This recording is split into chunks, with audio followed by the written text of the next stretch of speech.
আসসালামু আলাইকুম প্রিয় দর্শক বন্ধুরা, আশা করি আপনারা সবাই অনেক ভালো আছেন। আজকে এই ভিডিওতে দেখাবো টাঙ্গাইল মধুপুরের ঐতিহ্যবাহী জলরঙি আনারস, যা সাইজে ছোট, খুবই মিষ্টি এবং রসালো একটি আনারস।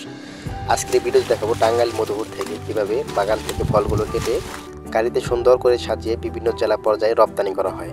অবশ্যই ভিডিওটা শুরু থেকে শেষ পর্যন্ত দেখবেন, দেখলে আপনার মনটা এবং প্রাণটা জুড়িয়ে যাবে।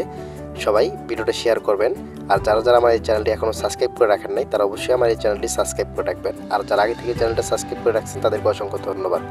তো চলুন মূল ভিডিওতে যাওয়া যাক। আপনারা স্ক্রিনে যে বাগানটি দেখতে পারতেছেন, এই বাগানে মোটামুটি 1,15,000 চারা রয়েছে। এখান থেকে মোটামুটি 1 লাখের মতো আনারস ধরছে বাগানে।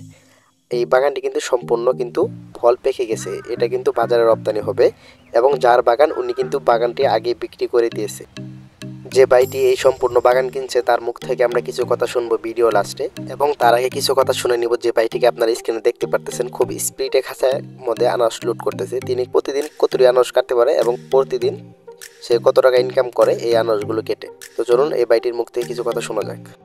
আসসালামু আলাইকুম ভাই, ভালো আছেন? জি আলহামদুলিল্লাহ, ভালো আছেন? ভাই আপনি এখানে দিনমজুরি কাজ করেন না চুক্তিতে কাজ করেন? দিনমজুরি। দিনমজুরি যেমন দিনে 600 টাকা বেতন। দিনে 600 টাকা বেতন। আপনাদের মানে ফল এক খাঁচায় আমি দেখতে পাচ্ছি এখানে একটা খাঁচা আছে, এই খাঁচায় আপনি কতগুলো ফল লুট করতে পারেন? 50টা, 50, 60, 65 বা 50টা এরকম, তাই না? হ্যাঁ এরকম। তো বাইটির মুখ থেকে শুনতে পেলেন 60 থেকে 65-র একটি খাঁচায় আনারস লোড করা হয়, এবং খাঁচাটি কিন্তু অনেক বার হয়।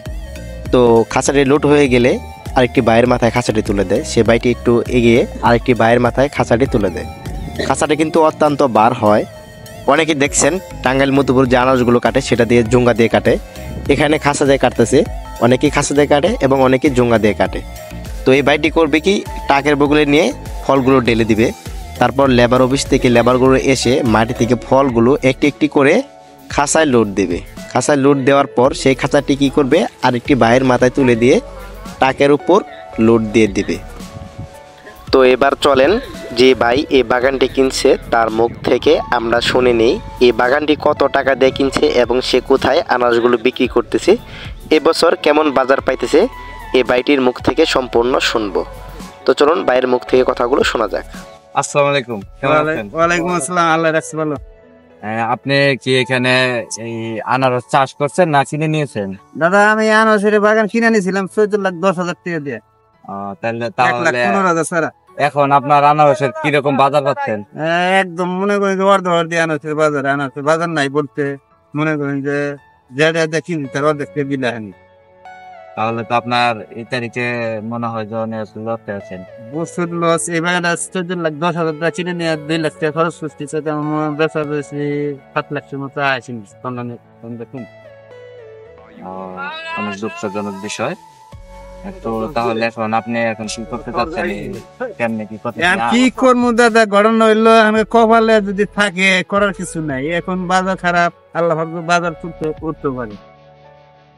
আচ্ছা, আপনি আনারস কোথায় বিক্রি করতেছেন এগুলো? বর্তমানে ঢাকা কারণ বাজার, মিরপুর, যাত্রাবাড়ি, সুইচ গেট, রাজশাহী, রহমপুর, বিভিন্ন জায়গায় সিল দিয়ে থাকবে। তো ভাইটির মুখ থেকে শুনতে পেলেন এবছর আনারসের বাজার খুবই খারাপ। তো যারা যারা আমার এই ভিডিওটা শুরু থেকে এখন পর্যন্ত দেখতে আছেন তাদেরকে অসংখ্য ধন্যবাদ। তো অবশ্যই যাদের এই সব কৃষিভিত্তিক ভিডিও ভালো লাগে আমার এই চ্যানেলটি সাবস্ক্রাইব করে রাখবেন। আমি রেগুলার কৃষিভিত্তিক এগুলো ভিডিও দিয়ে আসবো। তো সবাই ভালো থাকবেন, সুস্থ থাকবেন, আল্লাহ হাফেজ।